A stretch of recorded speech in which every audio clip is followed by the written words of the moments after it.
Last year, LG took a really big bet with the modular G5, but this year they decided to scrap all of that, go back to the drawing board and created the LG G6, which has a much more classic smartphone design. I'm Martin from TechAltar, reporting to you from MWC in Barcelona, and let's take a look. The G6 is LG's new flagship phone, and it has two big claims to fame. First, that it has a big screen without making the phone hard to handle, and second, something we've seen on LG phones before, its dual camera setup. During the launch event, LG has spent nearly all of its time talking about the size and the ergonomics of this thing. This form factor is enabled by the 18:9, or simply put 2:1 aspect ratio, and the ultra slim bezels, and for the most part, I like it. The phone is indeed incredibly easy to use in one hand because of how narrow the 5.7-inch screen and the bezels around it are. Just to give you some context, here's the HTC 10 next to it, which has a much smaller 5.2-inch screen, but is just as wide as the G6. LG has also decided to buck the trend of curved backs and tapered sides and went with a much more boxy design, which also gives you a surprisingly good amount of grip on the metal frame. The glass rear cover that is slightly curved on the edges also helps to create a phone that feels solid, premium, and surprisingly easy to handle for its size. I have to say, I wasn't expecting much from this design at first, but I have to hand it to LG. They managed to deliver a smartphone which is big but doesn't feel big.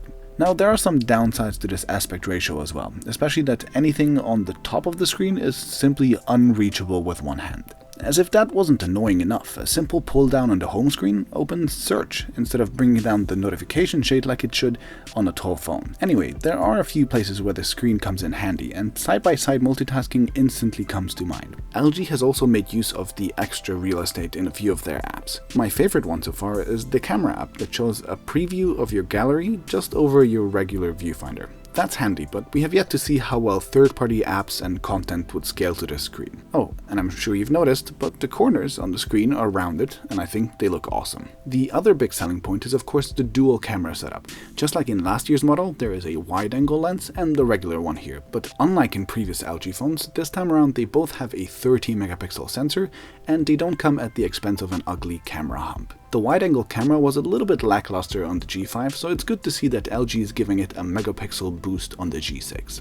You can switch between the two cameras quite easily too, and both should come with what LG calls advanced optical image stabilization, making this sound like quite a capable package. I can't wait to see if the image quality also lives up to the hype. On the front, we only get a fairly pedestrian 5-megapixel camera that can also switch between wide-angle and regular photos. One thing I have instantly noticed is that LG has also cleaned up its software a little. Things like the notification shade look a lot closer to stock, and while there are a few weird things like the settings menu that is still on tabs and the lack of an app drawer, this looks like a skin that I think many Android fans wouldn't mind using. And yeah, it runs on Android 7.0 Marshmallow and has Google Assistant built in too. Thankfully, LG has kept the clock and your notifications on the lock screen as well. I like it a lot. In terms of specs, this phone is your average late 2016 Android flagship, and LG didn't try to do anything crazy here. It comes with a Snapdragon 821, and while many would complain about that, I honestly think this SoC is so good already, I wouldn't mind skipping a generation. 4 gigs of RAM and 32 or 64 gigs of expandable storage are pretty standard as well, and so is the USB Type-C port that I sadly can't show you here, and the headphone jack on the top that I can show you. Yes, it is still here, and yes, I'm very happy it is.